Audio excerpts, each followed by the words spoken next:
राज और पूजा एक साथ पढ़ाई करते थे। वो दोनों एक अच्छे दोस्त थे। राज मध्यम वर्ग परिवार से था, लेकिन पूजा एक बहुत ज्यादा अमीर घर की लड़की थी। दोनों साथ में पढ़ाई करते थे और साथ में कॉलेज पढ़ने के लिए जाया करते थे। दोनों के घर एक ही गांव में थे, इसी कारण थे दोनों कॉलेज के बाहर भी खेलने के लिए जाया करते थे। ऐसे में राज और पूजा दोनों में काफी ज्यादा गहरी दोस्ती हो गई थी। दोनों में काफी ज्यादा मित्रता होने के कारण दोनों एक अच्छे दोस्त बन गए थे। लेकिन दोनों में आपस में कभी प्यार की बातें नहीं हुआ करती थी, मतलब कि कभी दोनों एक दूसरे को इजहार नहीं किया था कि वह एक दूसरे को प्यार करते हैं। धीरे धीरे इनकी दोस्ती और गहरी बनती गई और इन दोनों को दोनों के साथ रहने की आदत हो चुकी थी और दोनों कभी भी अलग नहीं रह सकते थे। धीरे धीरे राज को पूजा से बेइंतहा प्यार हो गया था, लेकिन पूजा को इस बारे में नहीं पता था। पूजा हमेशा चाहती थी कि वो एक अमेरिका तथा विदेश में रहने वाले लड़के से शादी करेगी जो बहुत ज्यादा अमीर होगा। लेकिन राज एक मध्यम वर्ग परिवार से था, इसी कारण से पूजा का ध्यान राज पर नहीं गया। पूजा हमेशा से ही चाहती थी कि अमेरिका में रहने वाले लड़के जो बहुत ज्यादा कमाते हैं, मैं उन्हीं से शादी करूंगी और उनके साथ पूरी जिंदगी भर खुश रहूंगी। धीरे धीरे समय बीतता गया। पूजा की शादी की उम्र हो चुकी थी। उनके माता पिता लड़के ढूंढने की तैयारी कर रहे थे।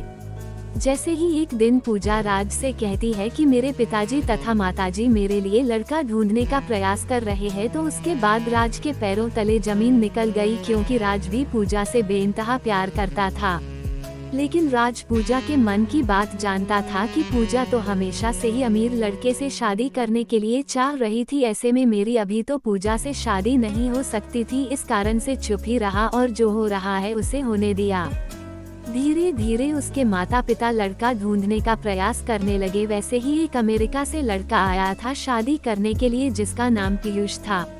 बहुत ज्यादा अमीर घर का लड़का था। वह अमेरिका में जॉब करता था और उसकी महीने की कमाई तकरीबन $500 प्रति घंटा थी। जैसे जैसे शादी के बाद भी चलती गई, वैसे वैसे राज की जिंदगी खराब होने लगी थी। वह अपने आप में किसी भी चीज पर ध्यान नहीं दे पा रहा था, साथ ही पढ़ाई लिखाई पर भी ध्यान नहीं था।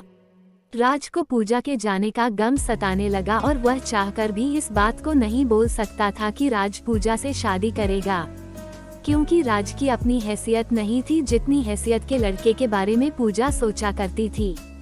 धीरे बात फाइनल होने लगी थी। पूजा और राज के बारे में काफी लोगों की बहुत ज्यादा पता था कि ये दोनों हमेशा साथ में रहते, हो सकता है दोनों की शादी एक साथ हो। उसके बाद एक दिन पूजा राज से कहती है कि मेरी तो शादी होने वाली है, क्या तुम अपनी शादी नहीं करोगे?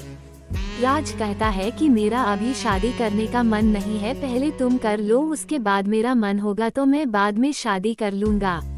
वह दिन दूर नहीं था। अब पूजा की शादी नजदीक आ रही थी। जैसे जैसे पूजा की शादी करीब आ रही थी, वैसे वैसे राज का जीना मुश्किल होने लगा था। वह अपनी लव स्टोरी के बारे में किसी से कुछ नहीं कहता था। राज जब एक दिन देखता है कि पूजा के घर में बहुत सारे आदमी आए हुए हैं और उसके घर में पीयूष, जिससे पूजा की शादी होने वाली थी, वह भी आया हुआ था। इतना देखते हैं राज सब कुछ समझ गया कि पूजा की शादी फिक्स होने वाली है और राज मन ही मन अपनी औकात पर पछतावा कर रहा था कि अगर मेरे भी औकात होती है ज्यादा पैसों की, तो पूजा मेरी जीवन संगनी बन सकती थी। पूजा की शादी फिक्स हो गई थी। उस दिन रात में राज रात भर नहीं सोया था। वह रात भर अपने बिस्तर में रो रो कर अपने प्यार को याद कर रहा था। राज सोच रहा था कि मैंने प्यार तो किया, लेकिन उसे बता नहीं सकता हूँ और ना ही उससे शादी कर सकता हूँ। इसके बाद राज फिर सुबह उठकर पूजा के घर चला जाता है, क्योंकि पूजा उसके घर आई थी राज को बुलाने के लिए। पूजा की शादी में महज कुछ ही दिन बाकी थे। पूजा अपनी शादी को लेकर बहुत ज्यादा खुशी थी। इधर राज अपनी जिंदगी को लेकर रात भर रोया करता था। दोस्तों, हमेशा से ही प्रेमी प्रेमिका के बीच में यही सब होता आया है। जब भी कोई किसी से सच्चा प्यार करता है, वो उसे बहुत ही मुश्किल से मिलता है और सच्चे प्यार की कहानी का बहुत जल्द अंत हो जाता है। अब तो पूजा की शादी होने ही वाली थी। राज भी उसके साथ तैयारियों में बिजी था। पूजा राज को अपने साथ कभी मार्केट लेकर जाती है, तो कभी कपड़े खरीदने के लिए, कभी दर्जी के यहाँ। राज बेचारा पूजा की शादी को लेकर बहुत ज्यादा तैयारियां कर रहा था। साथ ही राज मन ही मन बहुत ज्यादा उदास भी रहता था कि उसकी जिंदगी में से पूजा जाने वाली है। लेकिन फिर भी वह किसी से कुछ भी नहीं कह रहा था और अपना काम सही और सही समय पर कर रहा था। अब तो वह दिन भी आ गया जब पूजा के सगाई हो रही थी। फिर उसके एक ही दिन बाद पूजा की शादी थी। सभी मेहमान लोग आ चुके थे।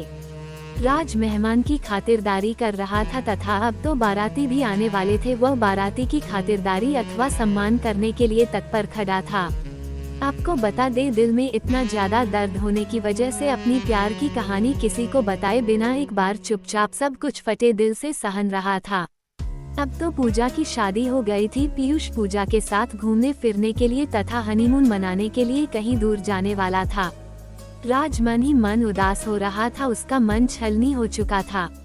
अब तो पूजा की शादी भी हो गई थी। अब तो कुछ नहीं होने वाला था। पीयूष और पूजा दोनों साथ में घूमने के लिए चले जाते हैं। दोनों साथ में जब घूमने जाते हैं, एक मॉल में शॉपिंग करने के लिए जाती है पूजा और पीयूष दोनों। जैसे ही मॉल में शॉपिंग करने के लिए अंदर जाती है तो पीयूष को किसी प्रकार का काम लग जाता है। वह कहता है कि तुम गाड़ी लेकर अपने घर चले जाओ, मैं काम करके घर वापस आ जाऊंगा। गाड़ी लेकर पूजा घर आ रही थी तो गाड़ी में ही उसका मोबाइल छूट गया था। उसके मोबाइल में एक लड़की का फोन आ रहा था जिसका फोटो भी उसके कॉलर आईडी पर लगा हुआ था। वो लड़की न ज्यादा सेक्सी थी और न ही खूबसूरत, लेकिन उसका नग्न अवस्था में फोटो लगा हुआ था। यह देखकर पूजा को गुस्सा आ गया और उन्होंने सोचा कि यह कौन लड़की है जो मेरे पति को फोन करती है। पूजा गुस्सा से फोन उठाती है। वैसे ही फोन उठता है, उधर से आवाज आती है, जानू तुम कहाँ हो? लग रहा है मुझे छोड़कर कहीं चले गए हो या तुम्हें कोई दूसरी मिल गई है। अब तो तुम मुझे फोन भी नहीं करते हो। यह देखकर पूजा को बहुत ज्यादा गुस्सा आ जाता है। वह फोन काट देती है। वो बहुत ज्यादा गुस्से में होती है। वो गाड़ी इधर उधर और बहुत ही स्पीड चलाने लगती है। गाड़ी स्पीड चलाने के क्रम में उसके सामने एक बहुत बड़ी गाड़ी आती है और पूजा गाड़ी को कंट्रोल नहीं कर पाती है और उस गाड़ी में जाकर टक्कर मार देती है। पूजा जैसे ही गाड़ी को टक्कर मार दी है वो बेहोश हो जाती है। अब तो पूजा की बहुत ज्यादा हालत खराब हो गई थी। उसके दिमाग से बहुत ज्यादा खून निकल रहा था, मतलब उसके सर में चोट लगी थी। जैसे ही ये जानकारी पूजा के घर वाले तथा राज को मिलती है, वो तुरंत ही दौड़े दौड़े शहर जाकर पूजा को हॉस्पिटल लेकर आते हैं। हॉस्पिटल ले जाने के क्रम में पूजा की हालत बहुत ज्यादा खराब हो जाती है, जिस कारण से उसे बहुत ज्यादा मात्रा में उसके सर से खून भी निकल रहा था। यह देखकर राज को बहुत ज्यादा फिक्र होने लगी थी, लेकिन फिर भी वह पूजा को संभालकर हॉस्पिटल लेकर गया। हॉस्पिटल लेकर जाने के बाद डॉक्टर चेक करता है और कहता है कि इसके दिमाग में चोट आई है। पूजा के दिमागी हालत सही नहीं है। हो भी सकता है यह पूजा को अब कुछ याद भी ना आए और याद आने में कितना दिन लग जाए यह कह भी नहीं सकते हैं। उस समय तक पीयूष हॉस्पिटल आ चुका था। डॉक्टर की यह बातें सुनकर पीयूष कहता है कि अगर इसे याददाश्त नहीं आएगी तो मैं इससे नहीं रखूंगा। अगर इसकी स्वास्थ्य सही नहीं रहेगी तो यह मेरा कौन सा काम आएगी। इससे बेहतर होगा कि मैं कोई दूसरा शादी कर लूंगा। आप अपना बेटी को देख लीजिए। यह बात पीयूष कहता है पूजा के माता पिता से, लेकिन पूजा के माता पिता भी इन सभी बातों को नहीं बोलना चाहते थे, नहीं सुनना चाहते थे, क्योंकि उसके बेटी की तबीयत बहुत ज्यादा खराब थी। वह जल्द से जल्द चाहते थे कि उसकी बेटी पूजा पहले सही हो जाए, उसके बाद जो होगा देखा जाएगा। इतना कहते पीयूष वहां से चला जाता है और कहता है कि अगर इसकी तबीयत और इसकी दिमागी हालत पूरी तरह से सही हो जाए तो मुझे बता देना। और साथ में पीयूष यह भी कहता है कि अगर के दिमागी हालत सही नहीं हो रही हो तो मुझे मत बताना, मैं दोबारा दूसरी शादी कर लूंगा।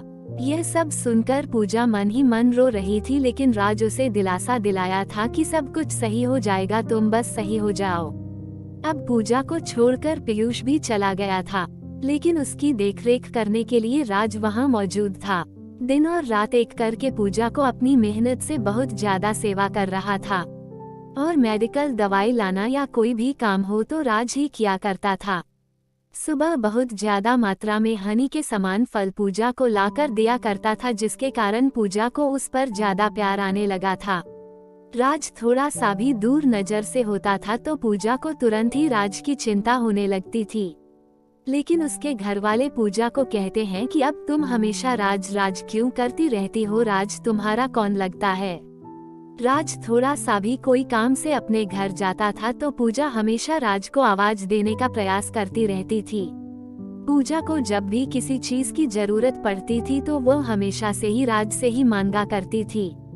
एक दिन जब पूजा अपने माता पिता से कहती है कि राज कहाँ है, उससे बात करनी है, तो पूजा के माता पिता कहते हैं कि राज की शादी होने वाली है, राज भी अपने लिए लड़की देखने के लिए बाहर गया हुआ है। इतना सुनते ही पूजा के दिल में घबराहट होने लगती है और कहती है कि राज को लड़की की क्या जरूरत पड़ी है, राज तो बोल रहा था कि अभी वह शादी नहीं करेगा। फिर उसके माता पिता कहते हैं कि राज की भी शादी की उम्र हो गई है। उसके माता पिता बोल रहे हैं कि शादी करने के लिए इसी कारण से राज लड़की देखने के लिए गांव से बाहर गया हुआ है। फिर वह कहती है कि मुझे उससे जरूरी काम है, उसे जल्दी बुला दो। राज के माता पिता तथा राज दोनों तैयार हो रहे थे लड़की देखने जाने के लिए, तभी पूजा के पिता फोन करके कहते हैं कि राज कहाँ है। राज के पिताजी कहते हैं कि राज अभी तैयार हो रहा है, उसके बाद हम लोग लड़की देखने के लिए जाएंगे। फिर उसके बाद पूजा के पिताजी कहते हैं कि पूजा राज को खोज रही है, शायद उसे कोई जरूरी काम होगा इसलिए राज को याद कर रही है। पूजा उससे मिलने के लिए चाह रही है और कुछ देर के लिए वह अस्पताल आ जाए, फिर उसके बाद यहाँ से लड़की देखने के लिए जा सकता है। फिर उसके बाद राज अस्पताल आता है पूजा से मिलने के लिए। उसके बाद पूजा कहती है कि क्या तुम शादी करना चाहते हो मुझसे, क्योंकि पूजा एक दिन राज को अपने रूम में रोते हुए सुन लिया था और वह मेरे लिए जान भी दे देगा। राज मुझसे प्यार करता है। उसके बाद राज कहता है कि मैं तो हमेशा से ही तुमसे प्यार करता हूँ, करता था और करता रहूँगा। ऐसे में अगर तुम मुझसे प्यार करती हो तो मुझसे शादी कर सकती हो, वरना मैं पिता के साथ लड़की देखने जा रहा हूँ। उसके बाद पूजा राज का हाथ पकड़ लेती है और कहती है कि मैं तुम्हारे साथ जीना मरना चाहती हूँ। मैं भी तुमसे बहुत पहले से ही प्यार करती थी, लेकिन मैं अपने प्यार को समझ नहीं पा रही थी। मुझे तो अमीर लड़का चाहिए था शादी करने के लिए, लेकिन अब मेरी सोच बिल्कुल बदल चुकी है। अब मैं तुमसे शादी करने के लिए तैयार हूँ। फिर कुछ दिन बाद पूजा पूरी तरह से ठीक हो जाती है और फिर अपने घर वापस चली जाती है। उसके बाद पूजा के पिताजी पीयूष के माता पिता को बुलाते हैं और कहते हैं कि आपके बेटे ने कहा था कि वह पूजा के साथ नहीं रहेगा, हम लोग आप सारा रिश्ता तोड़ने वाले हैं। उसके बाद पीयूष माफी मांगता है और कहता है कि मैंने गलती से बोल दिया, तो मुझे लगा था कि अब पूजा सही नहीं होगी, लेकिन अब तो पूजा बिल्कुल सही हो गई है, मुझे ही पूजा को रखने में कोई आपत्ति नहीं है।